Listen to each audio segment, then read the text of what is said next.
Man, it is a doozy out there. Hurricane Sally coming in. Gotta go to work. Gotta make the cows into smaller pieces. Alright, we are behind schedule. Day 8, the Ocho. I am reading a phenomenal book right now.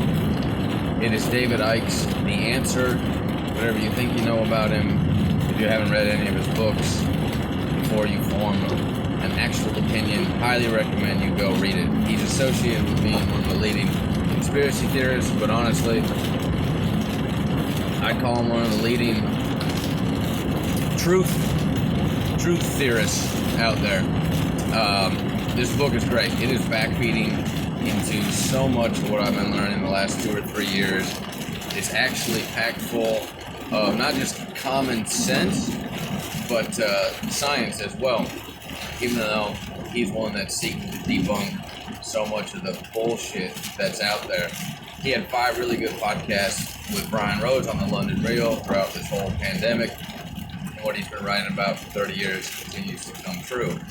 I'm absolutely loving when I read something and it's like, oh, yeah, that overlaps with that guy that I read, whether it was Greg Braden, Jack Cruz, the Hermetics from 2,000 freaking years ago.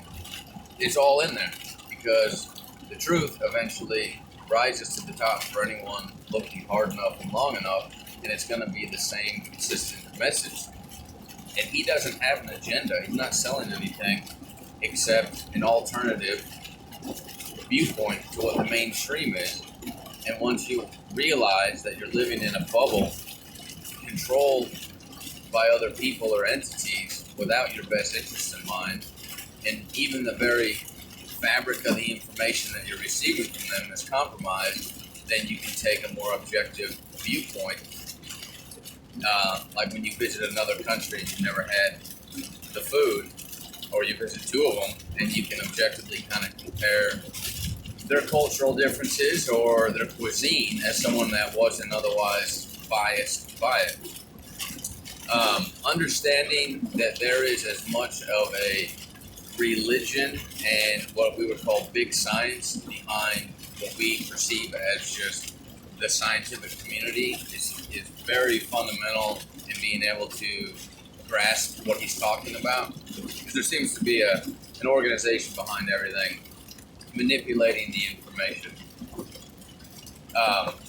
Specifically, the overlay with the Hermetic stuff has been phenomenal. I just read a passage where he's talking about things that I learned from Jack Cruz.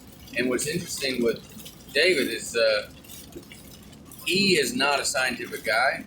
He's just tapped into, I guess, a stream of conscious of information from the collective consciousness. And he'll write things out, and it's being held up with modern science in terms of what we're proving mainly through our limited 5 senses. So, highly recommend that book.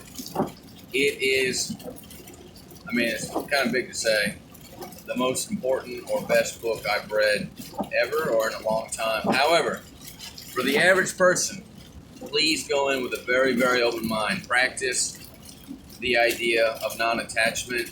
Don't associate yourself with your beliefs right now so that any information that would otherwise butt up to a pre-existing paradigm of yours isn't just have a wall thrown up and say, no, this can't be true, because then you're not going to be able to get through it.